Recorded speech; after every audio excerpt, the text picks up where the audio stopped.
Hello, hello, hello, hello. I realised the other day that I've been teaching Hebrew for about 8 years now.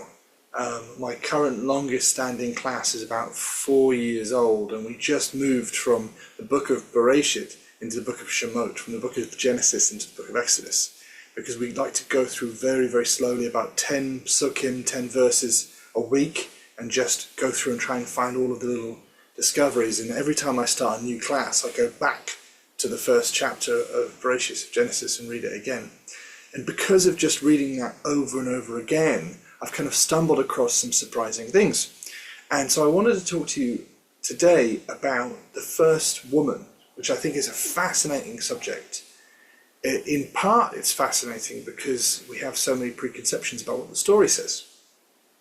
So, for example, often when we get to the stage where the snake, the Nahash, is brought into the scene, and he talks to the woman before he speaks to the man. And I often ask students, why do you think he spoke to the woman? Why do you think he didn't speak to the man? And people often say, oh, she's more gullible.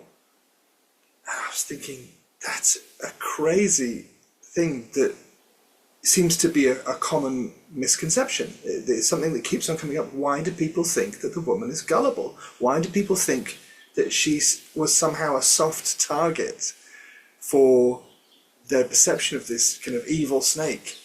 And I thought it's packed with so many misconceptions about the woman. It's not how she's described in the Hebrew at all. And also, why do you think the Nachash is there? If the snake is there, who made it? Why? Who gave it the ability to speak? Who sent it? Who sent it to the Garden of Eden? Who allowed it into the Garden of Eden? And the answer to all those questions is God. So why would God send an evil snake with the intentions of doing harm? If that's what you think has happened, why would God do that? So I thought, well, let's do a little bit of a deep dive, and we'll have a little bit of a look through certain key verses from the first three chapters of Genesis, of Bereshit, and see if we can find some patterns here. So first of all, I wanted to introduce you to quite an important concept. It may not seem immediately important to the story, but this is the moment where God brings light into existence. This is a really good moment to introduce the idea of the tense flipping Vav. So what we have here is V'yomer Elohim. Elohim is God, and V'yomer is a way of saying that God said. We have Amar is the verb to say. Yomer is a future tense verb, he will say, and Vayomer, this is a tense flipping Vav. This flips it from being he will say to he said. So, and he said, God, then we have what God said. And the first phrase we have is Yehi or. It will be light. Now, often people think that it says let there be light, but to let or to allow is a whole other verb. It's not in the text. And it would imply the wrong thing, really, because it would be kind of saying that there was light trying to exist and something was stopping from existing, and God took away that interruption. But actually God said, effectively, there will be light, and then there was light. So Yehi means it will be or there will be. And we have Yehi is a future tense verb. We also have a present tense. Hover is. Hover or would be there is light. And Haya or would be there was light. So when it says here, you would expect it to say Yehi or there will be light. Vayehi or. You would expect it to be Hover, Haya or there was light. But instead it says Vayehi. So it looks like it says there will be light and there will be light. But of course this is not an and. This is a tense flipper, so it flips there will be light to there was light. And the question is, if we have a word for was, why not just use the word for was? What is the Torah trying to say by using exactly the same words twice? Well, the implication is, exactly as God said it, that's how it will be. So the first idea I want to introduce you to about the idea of the woman is that we have this principle that when God says something will happen, it will happen. So that becomes a problem when God wants to introduce free will. Because if God says, you won't eat from this tree, You won't eat from the tree. It's impossible to disobey God if God says directly in your ears, you won't do something. One of the names we have for God is Emet, which is truth. And this is one of the ways by which God creates, especially in this first chapter of Genesis. So that's the first concept from light I want to introduce you to, is the idea that because God speaks things into existence using truth, that there is a paradox when God introduces free will to humanity, and we'll see that play out in a minute. The second thing is that most of the time when God creates something in the book of Genesis, first he introduces the idea, and then he adds rules, and then once it's finished, he says that it's good. But there's one exception for this process, and that is light, which is actually the first thing created. All the other things, we have the introduction of the idea, the definition of the rules, and then naming it and claiming it's good. But here it says, right after speaking light into existence, it says, V'ya Elohim, and God saw. See the tense flipper, past tense. God saw, et ha'or, the light, ki tov, that it's good. So far so good. But then comes the rule. V'yavdel Elohim, and God divided, bein ha'or, between the light, uvein ha'choshek, and between the darkness. So God takes the light and separates it into light and darkness. Right? Normally he would separate it first and then declare it's good. So what can we learn from this idea that God declares it's good before it's separated? Well, we can understand that both the light and the darkness are good. Of course, it makes sense as a concept. You need both. I'm wearing a white shirt, and if I put a dark blue pen against my shirt, you can only see both the shirt and the pen because they're in contrast. If the shirt was the same color as the pen, you couldn't see the pen. If the pen was, the same color as the shirt, equal problem. So we can really only see these things when they're put against their contrast. And there's a philosophical concept there, there really isn't, good and bad. There's just various different shades of existence, and all of it comes from God. Unlike in other religions, like, for example, Islam or Christianity, that believe that there is a force of good and there is a force of evil, and Christians, for example, refer to this world as, refer to the Satan or the devil or whatever as the god of this world. We don't have that bitheistic concept. For us, for Jews, for Torah, God is the only source of everything. Ein od milvado, there's nothing else but God.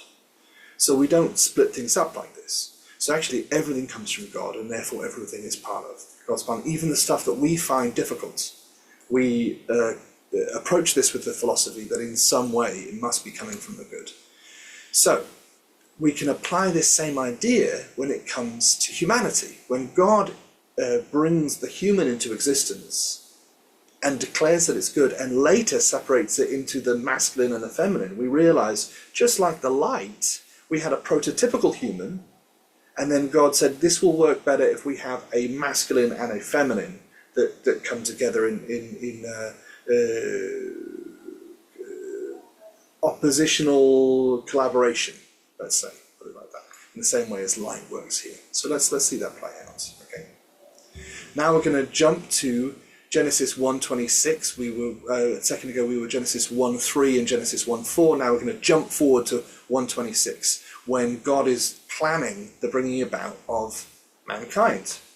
And what we have first is V'yome Elohim, God said, Na'aseh Adam b'tzelmeinu. We will make mankind b'tzelmeinu, in our image, kidmutenu, in our likeness. Right? There's a problem with this. Is when you have V'yome, the Yod tells us he or it will do it. When it says V'tomeh, she or it will do it. But Ne'emar means we will say. Na'aseh means we will make. So who's the we?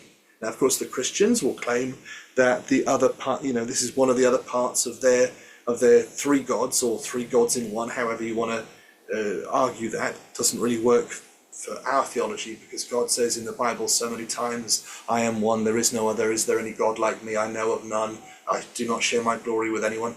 Over and over and over again, God proclaims his oneness and demands that we proclaim its oneness, also in the Shema, which is from the book of Shemot. Hear, O Israel, the Lord is our God, the Lord is one. There's no real debate about that. The book of Isaiah says over and over and over again about the oneness of God, to the point that it's weird. It's clearly making a point. So if God is one, who's we? Well, the next idea might be, well, angels. Maybe God's speaking to the angels, and the angels are going to do the bidding of God. But the problem with that is, angels are not in the image of God. In fact, there's only one entity described by the Bible as having the image of God, and that is mankind. So that leaves us with mankind being the only entity that can help make mankind in the image of God. And you think, well, that's ridiculous. That's like asking, if a human invents a robot, it's like asking the robot to help design the robot. But only if you think that the creation happens all in one go. Actually, it's perfectly possible that God could make a human to a certain degree like God, but then ask the human to make the final cut. We certainly see this with the concept of circumcision. God gives us a child. We know that this child is perfect. They don't need any adaptation, but at the same time, within the Jewish faith, the boys require a circumcision. Now, does that mean that God thinks that the object is unfinished? Does it think the child is he left the tab on? No, it's idea of inviting us to participate in our own existence. So how else could this be? Well, we'll see it play out. V'yomer Elohim na'aseh Adam b'tzelmenu. We will make Adam in our image. If we're in the image of God, then clearly this is a shared image. Now, we're not on the level of God. We're a simpler, lower level likeness. We're made in the likeness of God, in the image of God. It doesn't mean we're equal to God. It doesn't mean we're identical. It means we have some sort of quality that is as God wants it to be. It goes on to say, the Yirdu, and they will descend, Bigdat Hayam, with the fish of the sea. You think, is that the way that we're like God? That God descends upon fish and we descend upon fish? But it's not done. Uva Of Hashemayim, and with the flying things of heaven. Uva Behema, and with the large animals or mammals. Uva Kol Haaretz, and with all the earth. Uva Kol Haromes, Kol Haremes Haromes Al Haaretz, all the crawly things that crawl on the earth. So in some way we're middle management. God's in charge at the top, and then we're brought in as maintaining and working with the earth to whatever degree. Now that's not actually going to be ultimately the thing that makes us in the image of God. We're going to get other jobs, but it will be very clear very soon what it means to be in the image of God. So just moving forward, one verse from Genesis 1:26 to Genesis 1:27, it says, V'yivra Elohim et ha'adam, and God created the Adam. So in the first verse, 26, God is talking about us making Adam. In 27, God makes Adam, and God's doing this alone. He's creating bara, bet, reish, aleph, same as the second word of the whole book of Bereshit. Bereshit bara Elohim et hashemayim ve'et haaretz. Bara is to create from nothing. So in that moment, God creates us from nothing, but B'Tselmo, in his image. Tselem is an image, B'Tselmo. And then it goes on to say, B'Tselem Elohim. So it's not necessarily in our image yet. He planned to make us B'Tselmenu, and then he made us B'Tselmo and B'Tselem Elohim, which means the process isn't finished yet. He hasn't yet arrived at the point where we are B'Tselmenu, in our image. That's something that's going to come in the future. So B'Tselem Elohim bara oto, in his image, in the image of God, bara, he created oto, him. Right? So that's singular, masculine, or neutral. It's not plural yet. But it goes on in the same sentence. It continues to say, Zakar on keva bara otam, male and female, he created them. So which is it? Did he create him in his image, or did he create them in his image? Well, it doesn't say our image yet. It says in his image. So at the moment the image belongs to God, and we're a depiction. And it says in the same sentence both created him and created them, male and female. How could this be so? In Hebrew, we have an exclusively feminine gender, which is feminine, right? So, for example, yeladot which is the feminine plural for children, can only be girls. If you have a group of yellow dots, there's no boys in that group. It's only yellow dots, only girls, right? If you have Yeladim, because it's not exclusively masculine, it could be boys and girls or just boys. We don't actually have a grammatical distinction for only masculine. We have male or mixed, and we have exclusively feminine. So this oto, we know it's a single object at the moment, it's a single person. We don't know what it looks like. Just like when God created light, it wasn't the light that we know, it had not yet been separated from darkness. It was a prototype of light, which then had to be separated. So this here is also a prototype person. It's not the person that we know today, because it's not finished yet. But the people we know today are in the image of God. The people we know today are finished, but this is prototypical person before the process is finished. And they contain Zakar and Keva, Bara Otam. Male and female have created them. So we'll go forward a little bit. In Genesis chapter 2, verse 16, this is important because this is the foreshadowing. Vayetzav, this is the same word as mitzvah. A mitzvah is a commandment, but every word in the Hebrew language has a three-letter verb root underpinning it. The three letters here are tzadi, vav, and there's a hey, but this is a weak letter, so it's fallen off this one. And this is the verb to command. So we get the noun, a mitzvah, a commandment, from the verb tzavah, to command. So vayetzav Adonai Elohim means, and God commanded al ha'adam, on the man, lemor, to say, mikol eitz hagan, from all the trees, the eitz hagan of the garden, akol tochel, food you will eat. Now, if I wanted to make an exception, I've got like 3 different words to say except in Hebrew. One of them, for example, is chutz. So I can say, mikol eitz hagan, ochal tochel, chutz ha'etz hazeh, except for this tree. There's a few different ways to do that, but actually what we have here is a complete sentence. V'yetzav Adonai Elohim al ha'adam, he commanded on the man, lemor, to say, mikol eitz hagan, achol tochel. So that means you can eat from all of the trees. In fact, it doesn't say you can eat from all the trees. It says you will eat from all the trees. Tochel means you will eat. There's a problem here, because we know there's a tree in the garden that we can't eat from. Well, in the following sentence, it covers that. It says, Ume'etz hada'at tov v'ra, and from the tree, the knowledge, good and evil, lo tochal, you will not eat mimenu. Well, here's the problem. Because we don't say except, it says you will eat from all of them, and this one you won't eat from. Well, that's a paradox. You may think I'm laboring the point, but remember how precise the Torah is about what God says and what it means. When it came to creating light, it didn't even want to use the word hoveh or haya to say that light existed. It wanted to say yehi or v'yehi or, to show how closely the reality mirrors what God says. So in this case, this is a very precise document. It says both you will eat from all the trees, and from this one you won't eat from. Ki, because bayom akalcha, in the day you eat mimenu, from it, mot tamut. Now again, we have a word for if. It could have said, if you eat from it, mot tamut, a death you will die. But this says, bayom akalcha, in the day you eat mimenu, from it, mot tamut. It says, in the day that you eat from it, a death you will die. That's not funny. Because in the same sentence it's both saying, you will not eat from it, because the day that you do, the day that you will, a death you will die. So clearly God is setting up a paradox here.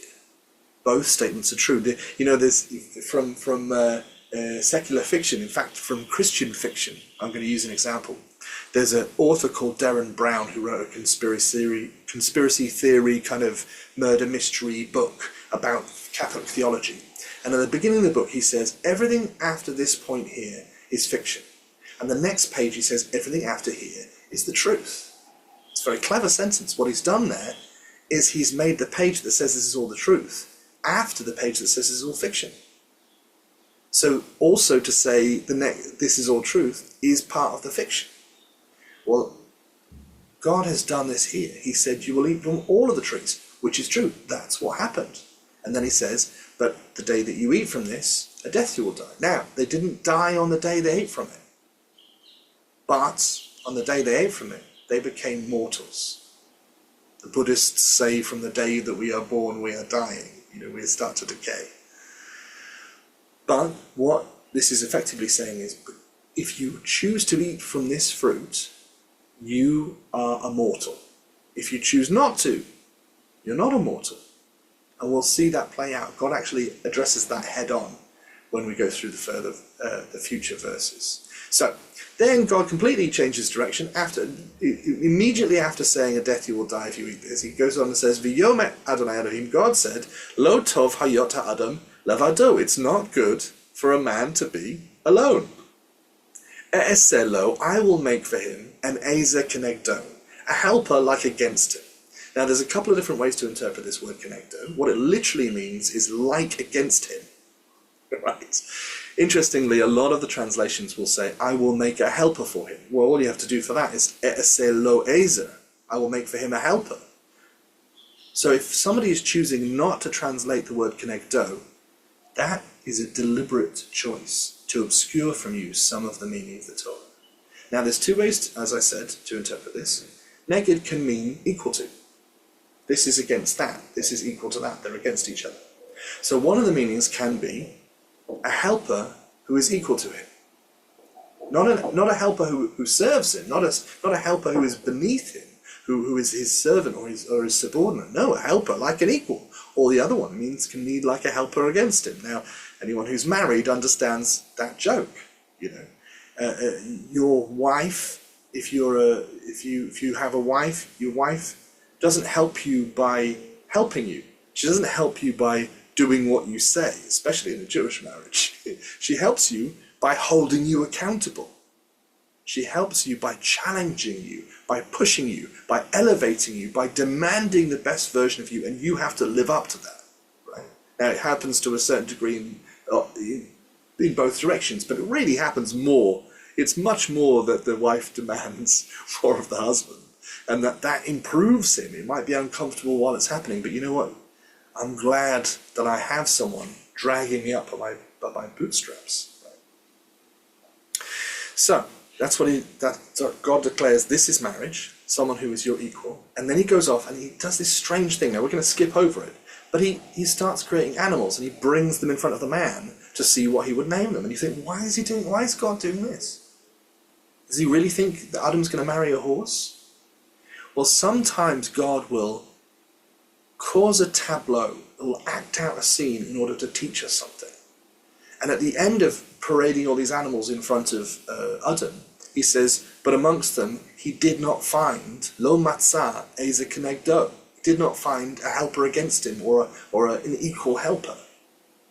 So he's clearly saying nothing else will do. You can't marry a horse. You can't marry a chimp. We say that a dog is man's best friend, and in Hebrew the word for a dog is kelev, which literally means like your heart, like kelev, like a heart, right? Well, that's not an equal. Someone who treats you like you're wonderful, like you're the best thing and you can never do anything wrong, like a dog does, that's not an equal. That's not someone to marry. You want to marry someone who expects the best of you. So then God in Genesis chapter 2, verse 21, so we've jumped forward again, he does an operation. I say operation. He puts Adam to sleep, he cuts him, and he makes the parts into a new person. Now, this word tardema only appears 2 times in the Chumash, 2 times in the 5 books of Moses. I think it appears 4 times in the whole Tanakh, but twice in the book of in the 5 books of Moses. And the other time is a wonderful scene called the Brit of the Pieces, the Covenant of the Pieces, where Adam Abraham meets God face to face, and the only reason he doesn't die is because God anesthetizes him first. And I couldn't find this word tardema. I was asking all the people amongst the Orthodox community of Manchester, where does this word come from? What do you know about this word? And I stumbled into one wonderful individual called Tony. Sorry, I always want to call him, because I have respect for him, I always want to call him his full name, but Tony is how he likes to be known, who is an anesthesiologist and very smart guy. And I said, what's this word? And he said, my favourite word. It's the only word where anesthesiologists get a mention in the Bible. I said, what do you mean? So he said, well, in modern Hebrew, this is the word for anesthetic. And I said, so why did they choose that for anesthetic in modern Hebrew? Doesn't it just mean sleep? And he said, no, sleep is not the same as anesthetic. The word for sleep is yashan. That's what Adam does when he goes under the tardema. That's his reaction. But the tardema itself is not the same. Tardema is described as a deep sleep or a trance. So I said to him, it's a deep sleep. And he said, no, if you were in a deep sleep and I cut you like I would do in an operation, you will wake up. But if I anesthetize you, you won't. I said, so what is the difference? He said, anesthetic is like an artificial coma. It's a qualitatively different thing to sleep. So God puts this tardema on Adam and he sleeps. That's your reaction to anesthetic. So what's the point? Why is he making this point? Well, it's because he explained to me, my friend Tony explained to me, why do we put you under a coma? Because I'm about to do things to you, which if you didn't need me to do them, and if you weren't under an anesthetic, they would kill you. You need this, lump removed. If I just cut it out, you'll bleed to death. But if I put you under an anesthetic, and I make it sterile, and I make it controlled, and I take care of you, you'll recover very quickly, and you'll be more healthy than if I'd never done anything. So what is God doing here? Vayipale is causing to fall. It's a causative verb, ahifil. You can't actually see the hay in the yard. It's another story about grammar. Vayipale is not to fall. Nafal is to fall. God didn't fall on Adam. He caused a fall, did God. A tardema al ha'adam, an anesthetic or a coma on the man, v'yishan, and he slept, v'yikach echat, and he took one. Notice how this one is not echad with a dalet, which is the masculine number one. It's echat with a taf, which is the feminine number one. God takes the feminine one, mitzelotav. Now, tzela is a side or a rib or a beam, right? So if you were thinking about geometry, it's the side of a shape, which is also known as the rib. So some people translate this as a rib. It doesn't actually matter, because God can take small things and make them great.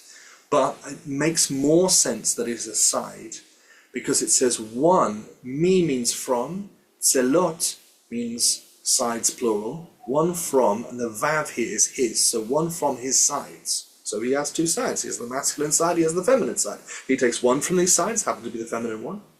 V'yiskor basar tachtena, and he closed the flesh afterwards. Now, what's my argument for the fact that this is taking a side, not a rib? Because if I was going to do what would you call it? A ribiectomy, the operation that removes a rib. I can't just take the rib and close the flesh afterwards. I've got to open the flesh, take the rib, and close it afterwards. If we're mentioning closing the flesh, why don't we mention opening the flesh? Because if you bisect an object, you don't need to open it firsthand. I have a tin of nuts here. It's actually a tzedakah box. It's a charity box with coins in it. But if I wanted to take a coin from inside, I would have to open it, take a coin. It's actually still got a nut in it, so I'm going to take a nut instead. Take an almond. I'm going to use that in a minute, and I'll close them up afterwards.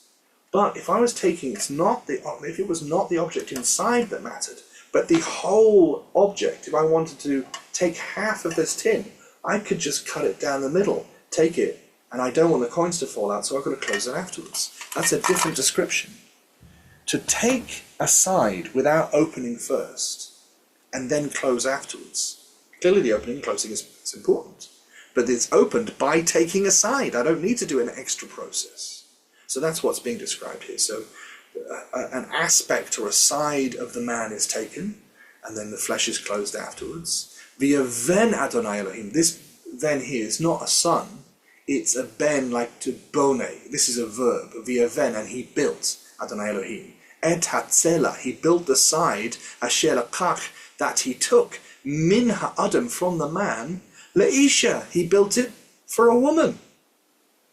Vayvieha, and he brought her el ha'adam. Now that's important language, because that's the language he uses when he brought the animals to Adam to see what he would name them. So in the same way, he said, I'm going to make an Ezer Connector, a helper against him. First he brings the animals, he goes, none of them sufficed, none of them were good enough, none of them were his equal. And then I took half of him, and I built it for a woman, and I brought the woman to the Adam.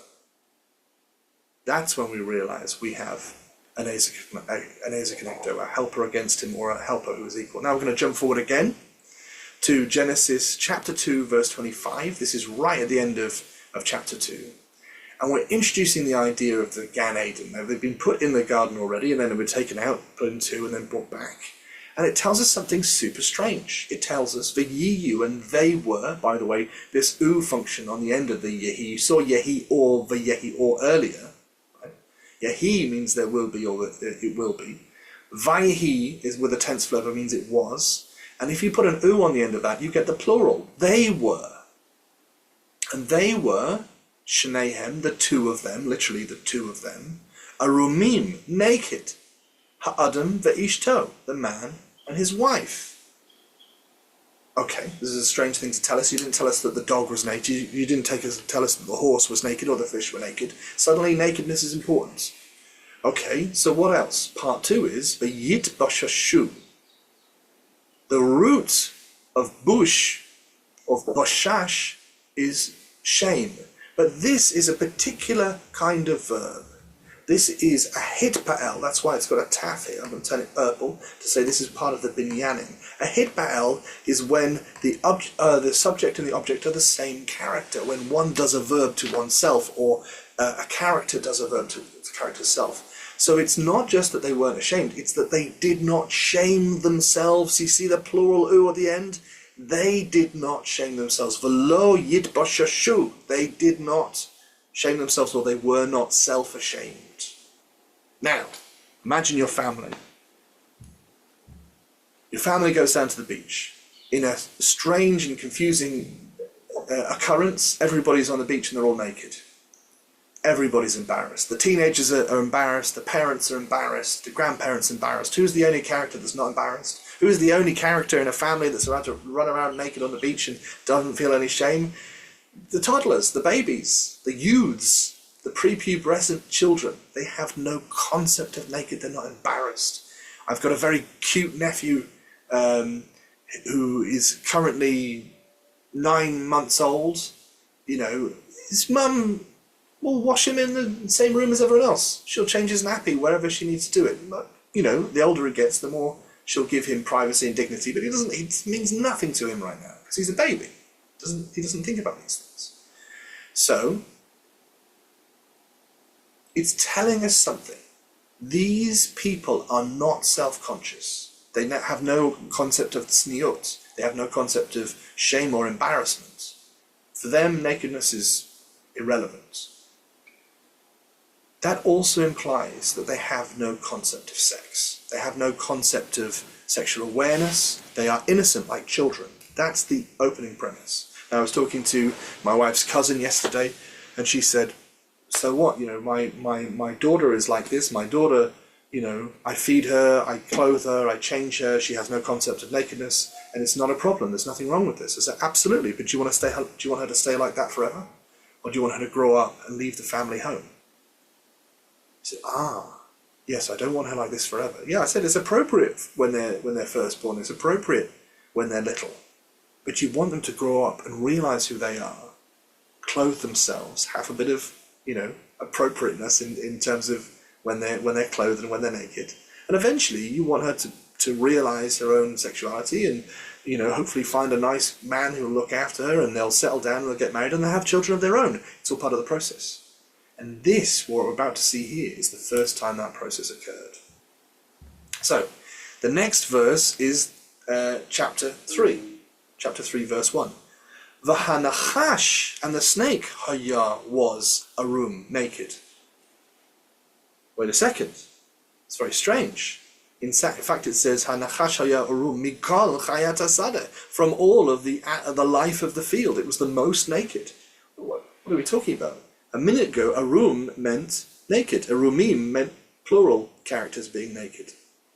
But here, clearly it must be some sort of an idiom. Why does it tell us the snake's naked?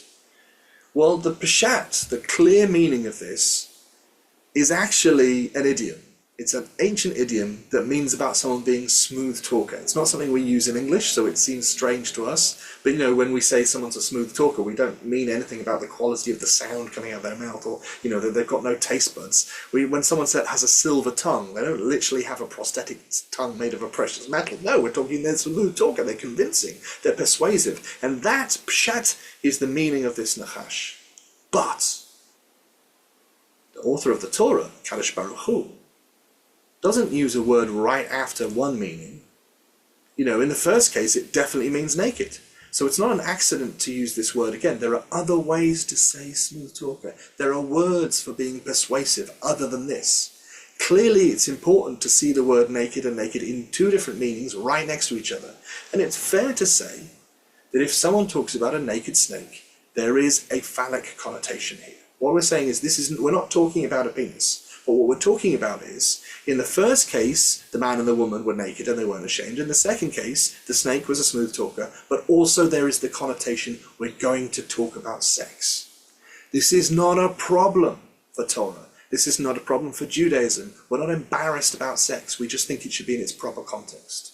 We think it should be in an environment where both parties are protected, and then it's about the bringing in family. It shouldn't be just thrown around like eating pizza. That it's appropriate in almost any context. No, it's appropriate within the couple that brings children. Well, guess what we're talking about right now? It's not a problem for us to talk about sex. So the clear meaning is the snake is a smooth talker. The subtler meaning is we're going to talk about the awareness of sex. The snake was a smooth talker from all the life of the field. Asher asa Adonai Elohim, that God made, reinforcing that God made this snake. This is not an accident. It is not a rogue angel. This was made by God on purpose. And the nature of the snake, the nature of its purpose, the fact that it can speak, the fact that it's in the garden, the fact that it goes to pass a message to the man and the woman is all deliberate and planned by God. Asher asa Adonai Elohim, that God made. V'yomer el ha'isha, and he said, this is the snake speaking. V'yomer el ha'isha, and he said to the woman. Now, why is he talking to the woman? People will say she's gullible. But let's see how she's described. Is she described as being a gullible person, a sinful person, a decadent person? Let's see how she replies and find out how the Torah describes her. V'yomer el ha'isha, af ki amar Elohim. Is it really true? Is it so that God said, Lo tochlu mikol eitz hagan, you will not eat from all the trees of the garden? Ah, very clever. Because you and I know that's not what God said. In fact, quite the opposite. God said first, you will eat from all of the trees of the garden. And afterwards, in a separate sentence said, but from this one you will not eat, because when you do, you die. Now watch what the woman does. This is so clever. Is it really true that God said you can't eat from any of the trees of the garden? V'tomer ha'isha, and the woman said, El hanachash, to the snake, mi pri eitz hagan nochel, from the trees, from the fruit of the trees of the garden, we will eat. Ah, interesting. Because when first God said it to the Adam. Notice here, she remembers exactly what God said. You will eat from the trees of the garden. You'll eat from the fruit of the trees of the garden. She doesn't say, God said to my husband and my husband said to me. She said exactly what God told her. It implies that she remembers what things were like before she was separated from Adam. They were one entity.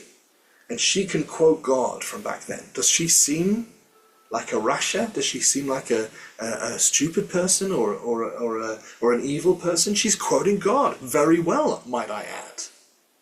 So the first thing we know about the woman is she knows what God said. She's like an expert, a biblical scholar. Let's go further. From the fruit of the trees of the garden, we will eat. Notice that, just like na'aseh, we will make. This is no kale, we will eat. Umi pri eitz, and from the tree, and from the fruit of the tree, asher batok hagan, that is in the middle of the gan. Amar Elohim, God said, lo tachlu mimenu, you will not eat from them. Now notice she pluralizes it. When God speaks the first time, he says in the singular, because the person is in the singular. But now the person is plural, man and woman. The language is pluralized. Lo tochlu, y'all will not eat mimenu from it. Velo tigu bo. Naga is to touch. Velo tigu bo means, and y'all will not touch bo with it.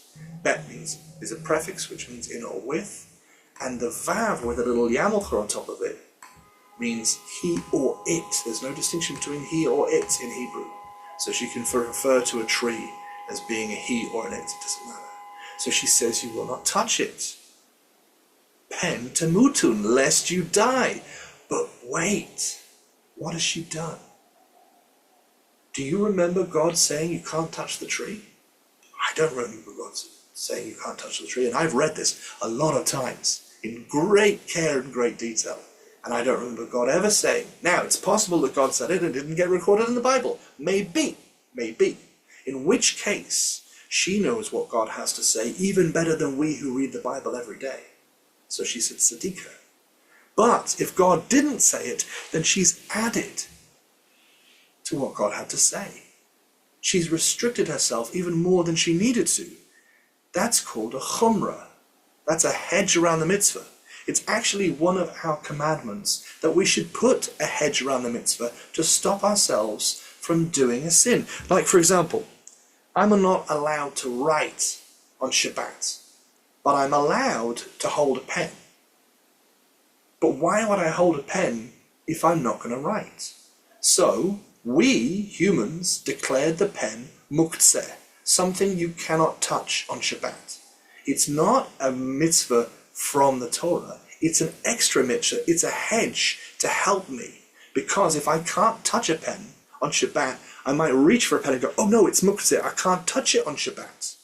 Then I'm less likely to commit the sin of writing on Shabbat. So we put a hedge around the mitzvah to say it's forbidden, and now it's forbidden to me. That's part of Jewish law now. I cannot touch a pen on Shabbat. Luckily today is Sunday, so it's not a problem. But on Shabbat I can't touch the pen because it might allow me to write by mistake, cause a sin. This is the same with her. She says, I can't even touch the tree. This is a pious woman. She has not been chosen for this purpose because she's gullible. Quite the opposite. So, she goes on to say, in this case, he goes on to say, V'yomeh hanachash el ha'isha, the snake says to the woman, Lo mot temutun, not a death will you die. Well, hang on. She just said, if I touch the tree, I'll die. God said, if you eat from the tree, you'll die. Now the snake is saying, if you won't die a death. Is he telling the truth? Is he lying? What's happening? Well, it's a half-truth. It's not a poisonous fruit. You're not going to drop down dead like that. It's not going to kill you outright. In fact, what we see later is it won't kill you at all. But the decision to eat from the tree means that God will send us from the Garden of Eden, which means we can no longer eat from the tree of life. And that is why we come to die. So long as we can eat from the tree of life, we don't die. But the moment we decide to eat from the tree of knowledge of good and evil, we'll see in a verse very soon that God says you can't have both. The choice was eat from the tree of life, stay in the garden, but you don't know right from wrong. Or eat from the tree of knowledge of good and evil. Now you've got a conscience, but you can't live forever. And we'll discuss why in a minute, but that's what God says. It's not eating the fruit that kills you. It's the consequences of the decision to eat from the fruit that means you will not live forever. So he's partially right, although he's not telling the whole story. So, goes on to say, Ki yedea Elohim, because God knows, Ki bayom akolchem, in the day that you'll eat mimenu, from it. Nifkachu enechem. Now this nun here is a nifal, it's a passive. It means that your eyes, not that your eyes will open something, but your eyes will be opened. Something will open your eyes, enechem, yours eyes, vahiyatem, and your will be ke'elohim, like God. Now, you and I hear this and we go, oh no, that's arrogance. That's propping yourself up like God. We're not supposed to do that. We know that we're not equal to God, but it doesn't say equal to God. It says like God. And what did God say about the creation of mankind? Na'atzei Adam b'tzelmeinu. We will make Adam in our image, shared image. The first part that God made was to make us. And then we're supposed to do something. Otherwise, it's not na'aseh. It's not we will make. We have to do something that makes us more like God's image. Otherwise, what God's plan doesn't come to pass. So she hears that and goes, oh, that's what God said. Ki yodea Elohim, because God knows. Ki bayom, in the day akalchem mimenu, that you'll eat from it. Nifkachu enechem, your eyes will be opened. Vihiyatem Elohim, that you will be like God. What? Identical to God? Equal to God? On the same level? No. Like God, Yodea Tovara. Like God in knowing good and evil. That is how we are like God. We're not like God in strength or in infiniteness, in omniscience. We're not even like God in the length of his goodness, in the qualities of his creativity.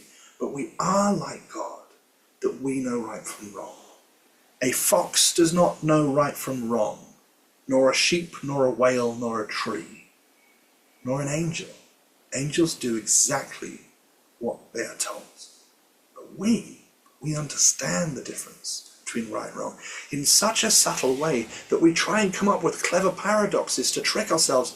Like the trolley problem. In this rare scenario that's never really happened, if there was 5 people tied down on one track and one on the other, and I could save one life but it would kill 5 people, or save 5 people to kill, we have to make it so complicated, because the general day-to-day, we all know right from wrong.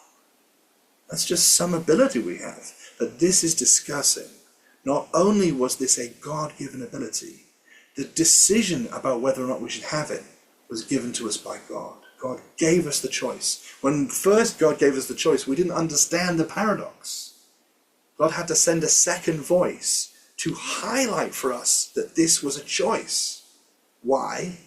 Because when God says, you will eat from all the trees, but not, we have to do what God says. But God sends a second voice that we can disobey. We could have chosen to disobey the Nachash. That makes it a real choice. If God says it, it will happen. So there's no free will. So God creates a paradoxical double sentence, which seems to contradict itself, and then a second voice that points out the inherent paradox in the sentence, so that we go, oh, it's really a choice. The woman realizes, oh, this will make us like God, which is what God's plan was when God said, Na'aseh Adam b'tzelmeinu. So what is the reaction? V'teireh ha'isha. The woman saw, ki tov ha'etz lema'achal, that the tree is good for food. V'ki ta'avahu la'anayim. V'ki ta'avahu la'anayim, and it's desirable to the eyes. V'nechmad ha'etz lahaskil, and it's good to cause intelligence and understanding. Wait a second. She's only now seeing that it's a good-looking tree? She's only now seeing that it's good for food and that it's desirable to look at and that it will increase her intelligence? Does that mean she never saw this tree before? She was such a pious woman that when God said, you can't eat from this tree because when you do, you'll die. Not only did she not eat from it, she told herself, you can't even touch it. And what did she do? She didn't even look at it. This is a holy woman who puts a hedge around the mitzvah, who knows the words of God and obeys them to the degree she doesn't even look at something which is forbidden to her, never even crossed her mind. But when the meaning, the deeper meaning of the paradox is highlighted to her, then she looks, and then she sees, oh, it's good for food, it's desirous to look at, and it's good for seichel. Seichel is understanding. That means she understands when I eat from the fruit, I'll know the difference from right and wrong. I'll be ke-Elohim. And that's what God said in his plan, Na'aseh Adam V'Tzalmenu. So, V'tikach mi prio, and she took from its fruit. V'tochal, and she ate. V'titein, and she gave. Gam le'isha ima. Now wait, this is very confusing because it sounds like she's saying she gave to the woman.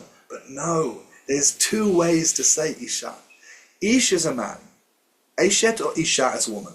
But the feminine possessive on a noun is to put a hey on the end of something. If it's hers, you say isha, her man. It's not another woman, it's her man. Just like prio means his fruit or its fruit. Isha in this isolated case means a man. So she gave to her man, and what does it say afterwards? Ima. Ayin mem, im, means with. And the hey, just like the hey here, means her. With her. Wait a second. Does that mean that the man was with her when she had this conversation with the Nachash? I thought he was off picking berries somewhere. I never knew he was in the room. Turns out he was right there. He let the woman talk to the snake, work out the problem, make a decision, take the fruit, eat from it, give it to him, and finally it says, V'yochal, and he ate. Now, there are two possibilities. One possibility is she did a sin and she gave the sin to him to do. That's what you've been taught. That's what you've grown up believing. But if they didn't eat from this fruit, if they didn't eat from this tree, they would not know right from wrong. They would not know they were naked, which means they're never having children, because you can't have children without having sex. You can't have sex without realizing you're naked. If you have no awareness of your own sexuality and no awareness of right and wrong, you ain't having kids. It's not happening. So they also would have been immortal. They never would have died. So today, you would not be born, I would not be born. The Torah would never have been given, and they would be two immortal children who have no idea that they are naked, living as today, like it was then, immortal and unaware. That and all of human history would not have happened. Are you trying to tell me that God would prefer if all of human history, for all its faults and mistakes, would he prefer all of human history never happened and that the Torah was never given? Chas v'sholem. Ridiculous idea. God loves mankind. God loves human history. God's constantly interacting. God's bringing about nations. God's involved in history. God loves the Torah. And he loves it that he gave it to us, that we love the Torah. So what's the outcome? It's a sin. It's a choice. We're the only creatures in existence that have free will and the knowledge of good and evil. And this is where it came from. And you're telling me it's a sin? Chas v'sholem. Silly. It says, after they ate, Vatipakachna. Now, when he does a verb, we use a yod, v'yomer. When they do a verb, v'yamru. But when she does a verb, it's a taf, v'teireh. And she saw. Down here, v'titein. And she gave. V'tikach. And she took. So when it says, Vatipakna, means, and she opened. This is what the Nachash said a minute ago about your eyes will be opened. V'nifkachu enechem, and your eyes will be opened, passive, because he did not tell who was going to open the eyes. But here we have the tipakachna, and she opened einei shnehem, the eyes of the two of them. V'yedu, this is them plural, and they knew ki erumim hem, that they were naked. V'yitparu, and they sowed alei, leaves, ta'aneh, teineh, of figs. V'yasu lehem, and they made for themselves chagorot, belts. Now, if you realize you're naked, what's the thing that you cover up first? Do you cover up your mouth? Do you cover up your eyes, your ears, or your mouth like three monkeys? These, they covered up where the belt covers up. They covered up their genitals. Clearly, the issue about sex is not about showing your shoulders or giving a bit too much ankle. They immediately dealt with the sexual organ area.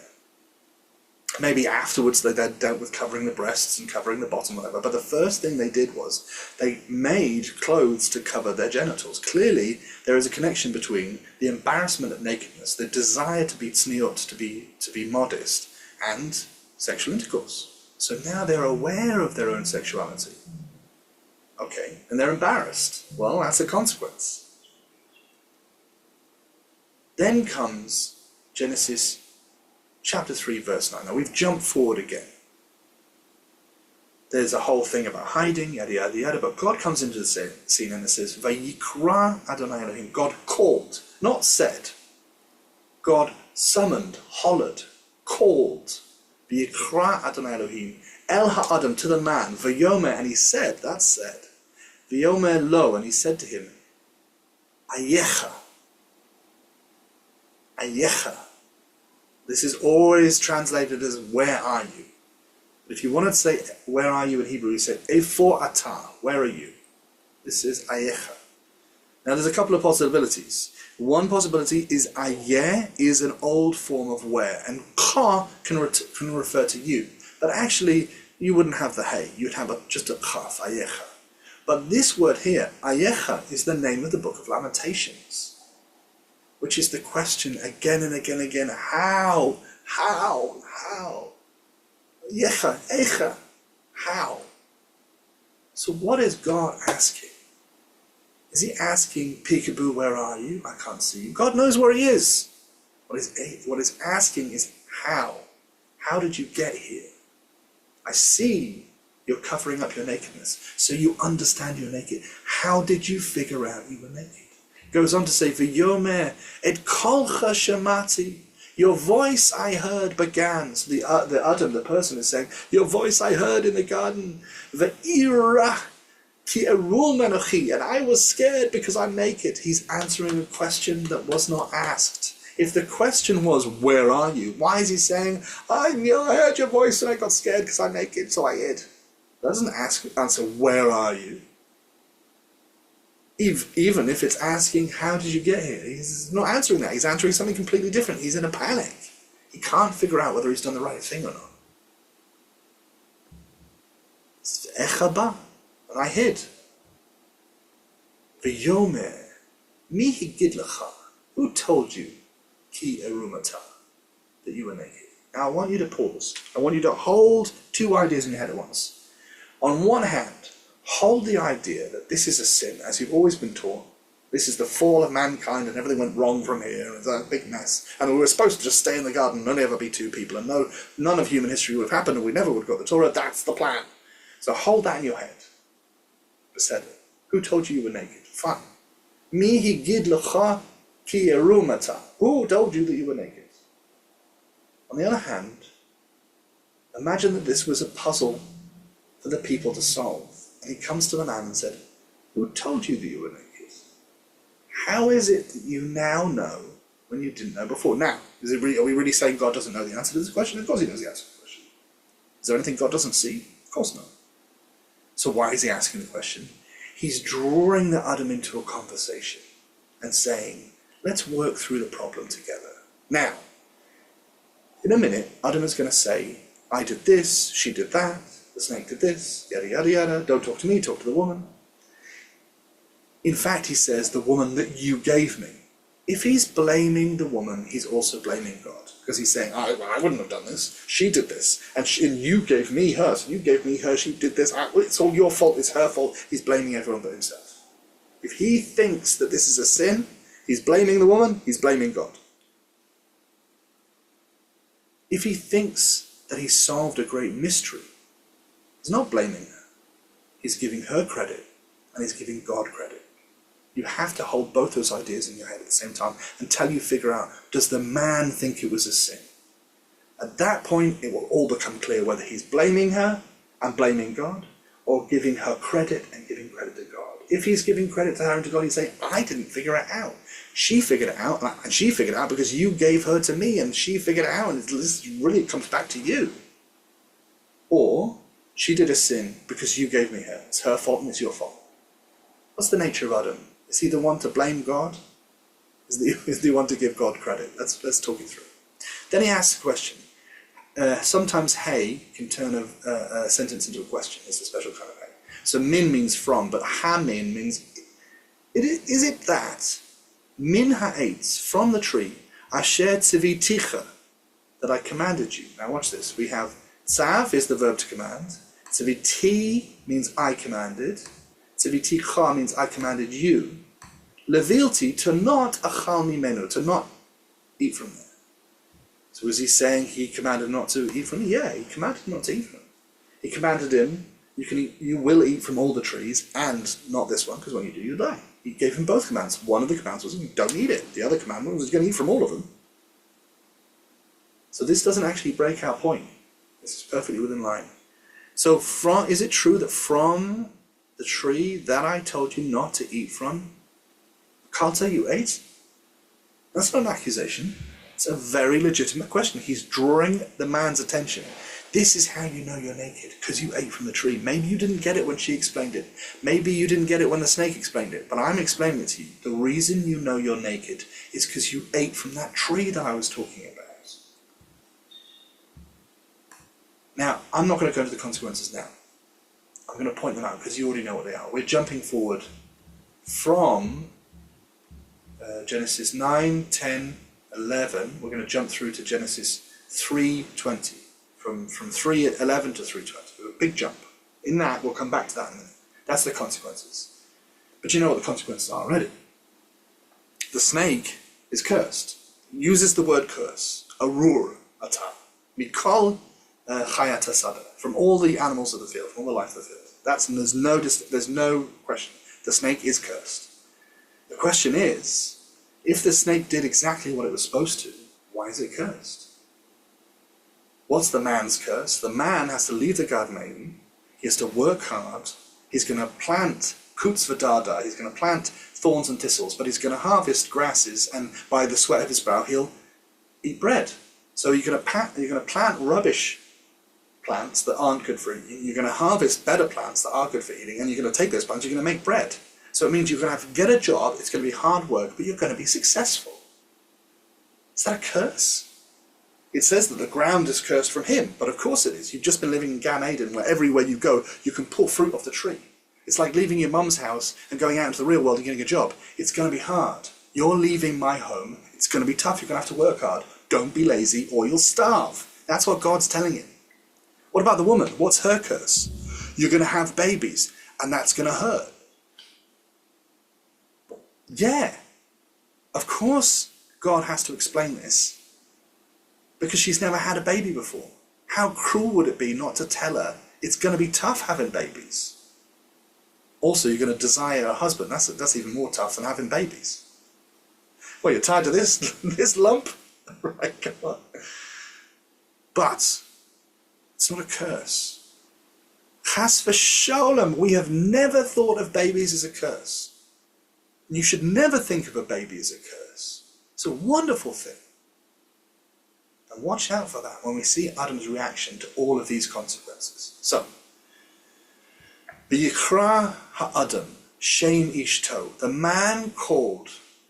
This is after the consequences. In chapter 3, verse 20, the man's reaction to hearing, you're going to be a farmer, you're going to leave Gan Eden, you're going to work hard, and you're going to grow your own food. And the woman, you're going to have babies, and it's going to be tough. You're going to suffer from carrying these babies, but you're going to have babies. And the snake is definitely cursed. So what does he say? How do we know? Does the Adam think that this is a curse? The Yichra ha'adam shem ishto, the man called the name of his wife Chava, Eve. Why?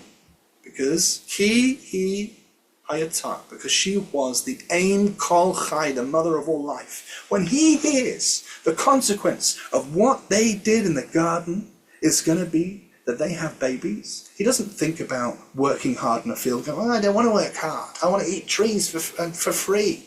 No, he says, wow, I'm going to be a dad. I'm going to be a dad. She's going to be a mum.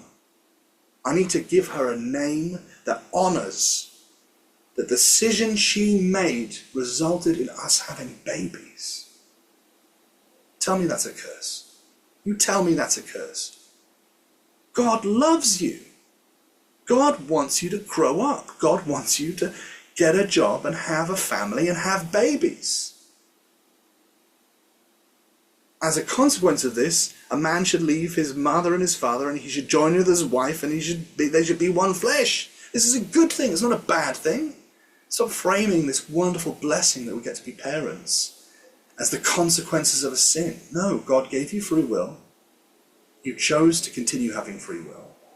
You chose to know the difference between right and wrong. These are all good things. And then you left the safety of God's garden in order to live a life. And by the way, you have obligations. You've got to raise these children.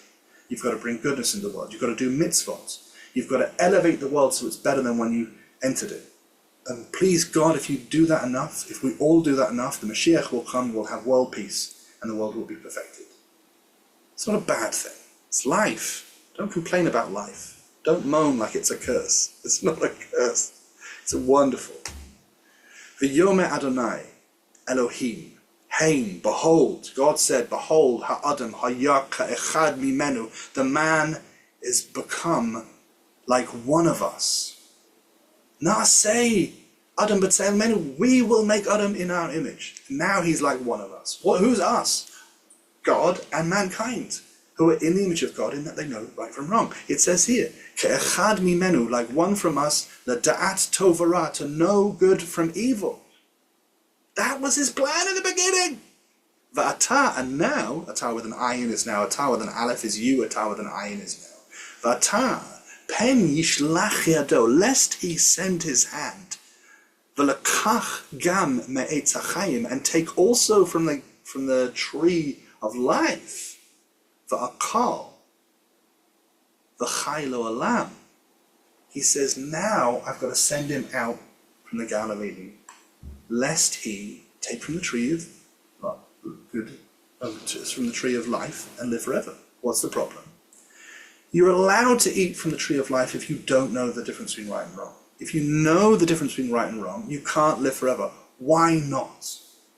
Because if you know the difference in right and wrong, sometimes you'll do right and sometimes you'll do wrong.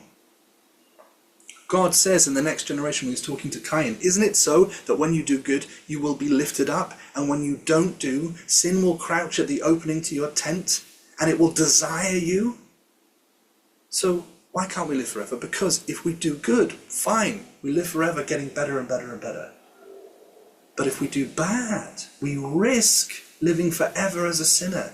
We become infinitely corruptible. If someone becomes corrupted, which happens so sadly so often, if they live forever, they're getting more and more corrupted. They become insuppressibly evil. So every now and again, we die. What happens when we die? I don't know. I never died. God knows. Maybe we go to the world to come. Maybe we get reincarnated. Maybe we go to another place. I don't know. It's none of my business. What I know is I have a limited amount of time and I choose to do good. So God changes it. It's not bad that we die. It just means you can limit how bad you can go. You can only go so corrupt in one lifetime, right? We get 120 years max. In fact, it is a specific maximum that he's given us. So, let's have a look at those consequences again. Man has to get a job, work hard and succeed. He's going to plant chutz v'dada, the thorns and thistles, but he's going to harvest desha asav. He's going to harvest sprouting grasses that you can eat. And for all the work of his hand, the sweat of his nose, he's going to eat lechem, he's going to eat bread. Woman, she's going to have babies and be tough, and you're going to be attracted to your husband, but that's life. It's a good thing. The snake, though, the snake is lowered to the ground. He's going to snap on the heel and the offspring of the woman are going to stamp on his head. What does this mean? And why is he explicitly cursed? Is it because God's angry at the snake? No, the snake did exactly what it was supposed to. And it was also supposed to be lowered. Why? Because in the beginning it was so convincing that it convinced the woman to take from the tree. And that's right. When it was asking her to do something like that, it was fine that it was convincing. It was good that it was convincing. But from now on, it'll be the Yetzer Hara. So God doesn't let it speak in your ear. It lowers it down to the ground so that it's snapping at your heel. If it could speak in your ear, it could persuade you to do bad.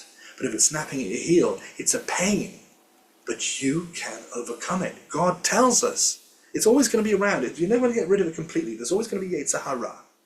But if it's snapping at your heel and you're stamping on its head, would you rather be the one having its heel bitten or have its head stamped on? I'd rather be the one stamping on the head and getting bitten on the heel than the one having its head stamped. It means by lowering the Nachash, by lowering the Yetzer Hara, it's weaker now. God is saying there will always be Yetzer Hara, but I believe in you, you can overcome it. So God gives us free will and trusts us. God believes in us. God expects us to have family. God wants us to have children. And God believes that we can overcome the Yetzer Hara. And he's right, because God's always right, right? So I thought that was a very interesting perspective, which is not commonly taught. It's not that it's not taught, there's plenty of people teaching this. But by reading the Torah over and over again, I realized the woman isn't picked because she's gullible. She's not a useful idiot, because the whole scene was created by God, and God loves you. God wants you to succeed.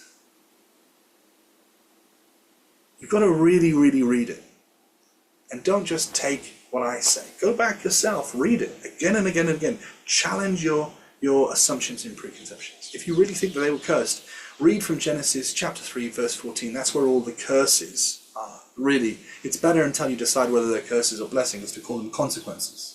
All the consequences of eating from the fruit of the tree of knowledge of good and evil are from Genesis chapter 3, verse 14 onwards. You can read down. I hope that this was useful to you. I hope this was enjoyable to you. Hey, if you want to come and learn how to read Torah Hebrew, my classes are not about persuading you to my ideas. I've got some ideas, some of which are very mainstream and some of which, might annoy people. But the point of my classes is not to convince you of my ideas. The point of my classes is to teach you the Hebrew that you need to challenge assumptions. To say, I want to understand God. What did God say in the Bible? That you can find all the times that God spoke and say, what does God say? What's consistent about the Torah? What are the subtle messages? What are the puns? What are the jokes? Why does it say, oh, and so this person was called that? If you read it in English, you don't understand why that person was called that. But if you read it in Hebrew, you get closer to the meaning.